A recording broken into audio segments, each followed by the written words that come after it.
So we have to talk about water. What kinds of water are there? I mean, how many kinds of water are there? There's tons of kinds. Spring water? Well water, that's good.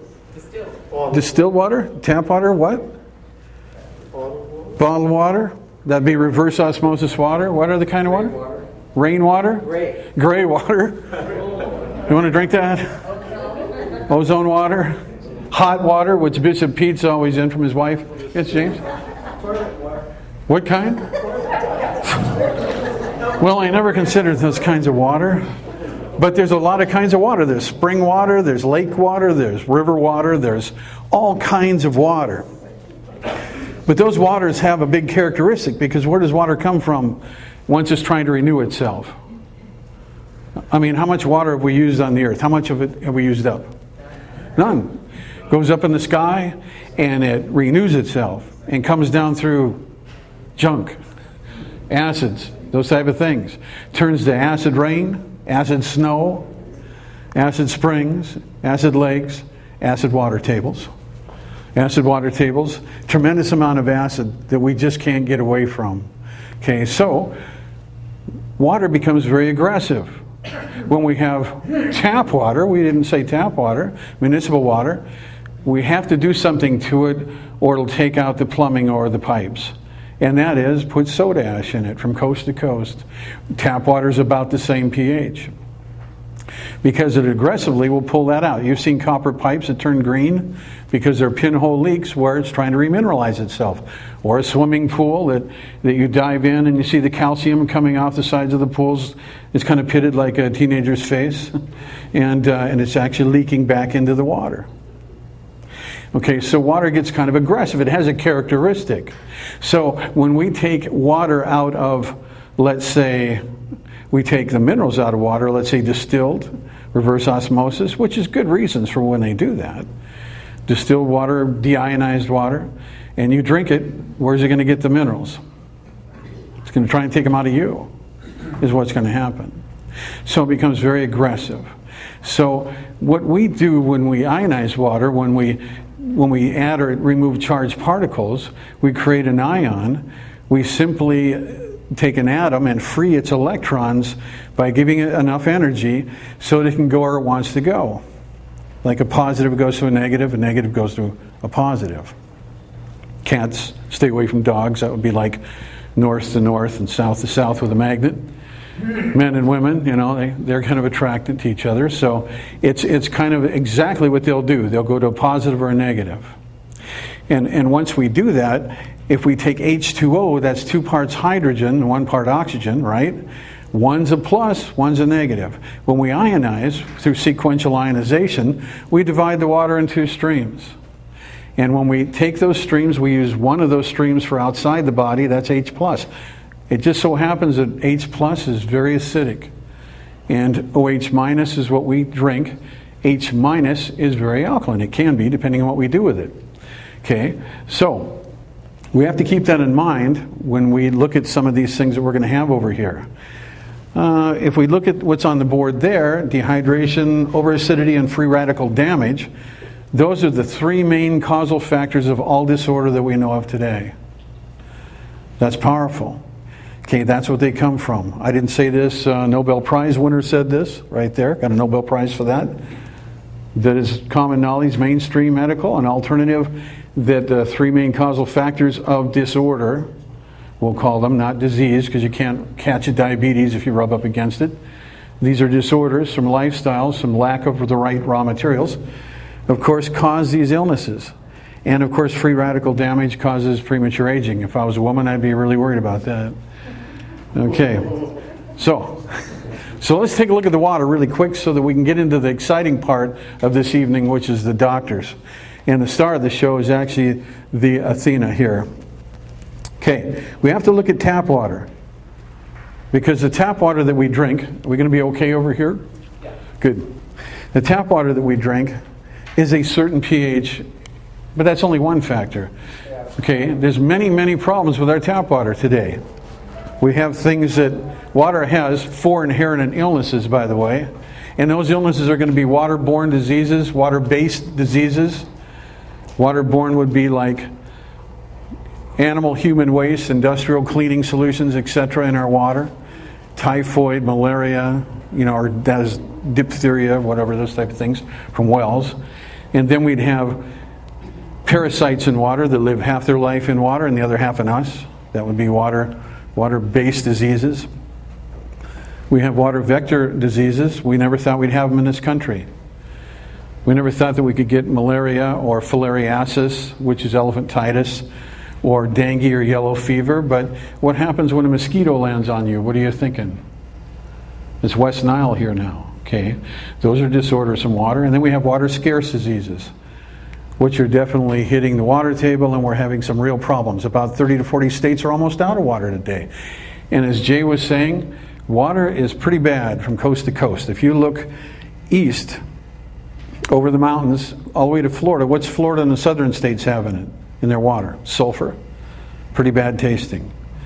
You've got lots of soda in the Midwest, right?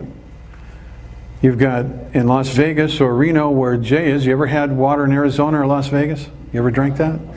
It's absolutely horrible. And then they flush the toilet and it goes down to San Diego. Imagine what it tastes like down there. And it does. And here, because of the disorders coming into our water, we put more and more chlorine in our water today. And chlorine is there to kill bacteria. A wonderful thing. Probably the best thing since penicillin. But when it gets to you, it's not good. Because in Washington State here alone, we have record MS. That's a big disorder. Record thyroid disorders. Because we feel that it's from chlorine. And chlorine's actual makeup is the same as iodine, virtually identical. And in that case, your thyroid draws the chlorine from your water thinking it's iodine. Is it any wonder we have those problems? Chlorine's a carcinogenic. We have a lot of chlorine in our water today because we have to kill that bacteria. The new bacteria that's coming our way is cryptosporidium. You might have gotten a warning from your water department. So they can't kill it with chlorine. And chlorine takes and makes lesions in the bacteria, and it gets smart and heals itself with the minerals in the pipes. So they have to add ammonia, a systemic killer. We'll have chloramines, which will bind to DNA, and we'll be in real trouble. So water is very, very serious. But let's take a look at the tap water that they told us to drink 8 glasses of water a day. Do we have tap water here we can test? Yeah, let's do some tap water. Let's see what tap water looks like. And also, I'll have to change this here because I think we have a pertinent slide that would be very important to look at while we're doing this. Yeah, okay. Right here. Here. We have to keep this in mind. We have to keep the pH scale in mind. Okay, but if you guys want to do a chlorine test first, let's do that. Let's find out what's in our water. Okay, this is a solution that you can get in an aquarium store, you can get at a pool supply, and check the amount of chlorine that's in your water. If it turns, it's an indicator. If it turns yellow, there's chlorine in your water. It's turning pretty yellow. It's yellower by the second. Now in a swimming pool, we have about 1 part per million in our pools, so kids can do the thing in it and we can swim in it.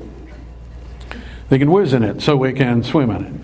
Now that's pretty good. That's about 5 to 6 parts per million. That's quite a bit of chlorine. Okay, now you wash your vegetables in this and you take a shower in it. So here we have tap water here. This is from also the same source. And if I don't get shocked to death, okay, I'll put my fingers in here for a few seconds. Okay, and that's just in the tap water. And so let's see if we can get a chlorine reading and see just what the reading is for the chlorine in this water. I was in there about 3 seconds. Now you wash your vegetables with this and you take a shower in this kind of water. This is what we're seriously concerned about. Where'd the chlorine go? It's in my finger. I got just a little bit to live, so I got to talk fast. Okay, so the chlorine went into me that quick. That's pretty ghastly. It's very ghastly. So chlorine's a good thing. You wash dishes, you want it on your dishes, but you don't want to drink it. That's a bad thing. So that's strike one. Is it hydrating? Water's got to be hydrating, because after all, we're thinking about hydration. How many people have drank water in a bottle and been bloated as soon as they drink it? It just sits in your gut. And there's good reason for that. It has a hard time getting you hydrated, because it has to take an osmolarity or an outside pressure to push it into the tissues and the cells. And with it, it's pushing in chlorine and other things. Okay, one of the things we look at when we're talking about ionized water, since it is 6 times more hydrating, when we split those hydrogens, okay, we actually take the water and make it in a smaller cluster, measured on a dye meter, a Dalton scale, or electrophotron microscope. We can do that. This is tea bags, room temperature. Lori's got tap water. I'm working my bag. She's got tap. She's got and then Cheryl here has got, she's already got tea. That's a crude demonstration of how penetrating a smaller molecular cluster is. Okay, so we're dealing with water that normally aggregates like grapes in clusters, anywhere up to 42 grapes per cluster, about 2 to 4. So is it any wonder when Bishop Peep is running up the stairs, or when Jay does his sports, or any of you feel terrific, or Dan felt good, because he's hydrated. It goes from one end of your body to the other in the tissues immediately when you drink it. It doesn't sit and bloat. Did you come up for a drink? All right. No, but good. We're trying to film. Would it be possible to have you Okay. So now think about this. We got strike 2 here. We got water that's not really hydrating that well, sits in your gut. Okay. We have water that's full of chemicals. All right. And so let's just check the pH. Now the pH is going to be about 6.5. And I'll explain that in a second. It looks pretty good. If you look at this right here on the screen, about 6 to 7, and let me explain this scale. The pH scale runs normally about 1 to 14. Okay? 7 would be then the halfway point, because it's half of it, correct? It's an interesting scale because it's logarithmic. Every step of the way to the right or left is 10 times more. So a 6 would be 10 times more than 7 if it's acid, 100 times more acidic than 6, and down to 1,000, 10,000, 100,000, and so on. Your body has to be about 7.2 to 7.4 body pH. Your blood, 7.35, 7.4, doesn't vary much, or you're dead, or severely ill. Okay, 6.8 is where viruses live, just fine. At 6.6, you can buy all those expensive nutrients out there and really can't get much absorption at all. At the low 6s and 5s, we find that cancer exists just fine there. Now that's fact. Okay, so we have a water that here is about 6.65.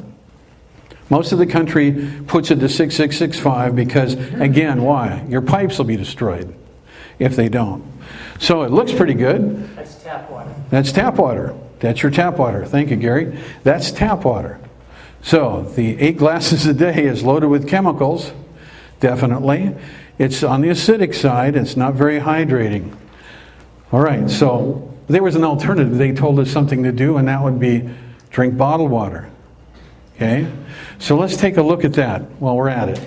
Okay, girls about set there. Okay, we're going to check some of the bottles that you might be familiar with. We've tested hundreds of them. We've tested the springs. They're acidic. That's your artesian springs, those type of things. They have a strong electrical value, which we'll get into. So we're going to find out if these are safe to drink. Okay, first one we're going to check is distilled water. Now, distilled water runs anywhere from 4 to 6. This will run probably, it looks like it's going to run in the 5s. Okay, they take everything out of distilled water. It hits the atmosphere and it takes carbon dioxide out, turns to carbonic acid, and is very acidic. Okay, so it looks like it could be about a 4. That's very acidic. That is what? 10 times, 100 times, 1,000 times more acidic than your buffers want to handle. And what are your buffers? We have so many nutritionists and doctors in here, I feel, what's the buffers? Okay. Yep, we have the bones, exactly. That's a good buffer. We have calcium. Okay, the whole purpose, the whole bottom line of this is the acid overload. How often do we eat acid foods or drink acid solutions? Every day of our life, day in and day out. We're not so concerned about the blood because the blood can draw from a big source of hydrochloric acid, and it can draw from calcium, and it makes light speed changes to compensate. We're concerned about our organs, our cells, the way our cells can communicate. all of the processes of metabolic activity, all of our digestion, everything. With too much acid, we keep impairing our kidneys more and more every year. And pretty soon we get everything you see on TV, okay? Everything. So, here's a bottle of water we thought was a good thing to drink. We don't have to mention any names. You know, a bottle of water, it's popular. It's a 4. You leave it in the sun and the plastic that it's in, and you're going to have dioxins, polymers, and BPAs, and you might have breast cancer. Okay, so and it's a world of pollution out there. That's just not the way to go. Okay, another one is the same popularity. And how much are we paying for this water? More than gasoline. Okay, okay. Here's one. This is vitamin water. Would you? Well, it's a healthy water. Would you think that a water like this would be healthy? It's almost 1,000,000 times more acidic. Okay, when it's that way, do you think that any of those vitamins are being absorbed? Do you have any kids or grandkids that want to be diabetics? It's a pandemic today. In the next decade, 4 out of 4 people will have it. You end up having your feet cut off when you're my age. So, you know, here's another one. How many pro football players do we have that drink 1,000,000 times more acidic and they all come off diabetics after their career? This is a popular sports drink. I'm not going to say Gatorade because I can't say the names of the things. Yeah, so it's good. Right. So these alternatives are killing our kids and killing us. Here's a health food store product, and it's an expensive product. You know, 4, 3. Okay. So if we're getting acidic, or let's say we're dehydrated, it breeds acidity.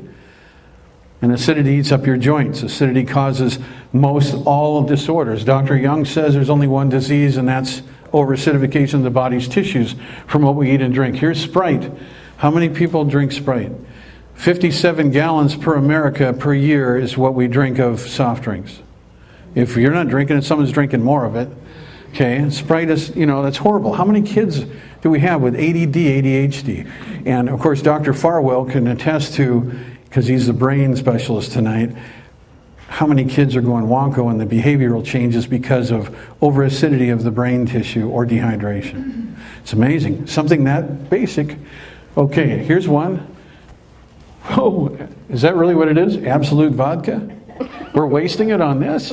Okay, well anyway. All right, absolute vodka. We've actually seen vodkas, very expensive vodkas that are alkaline. That's amazing. You know, you get up to the Grey Goose, it's alkaline. How about that? Okay. So, what this really gives you an example of is the standard American diet. Our favorite foods are what?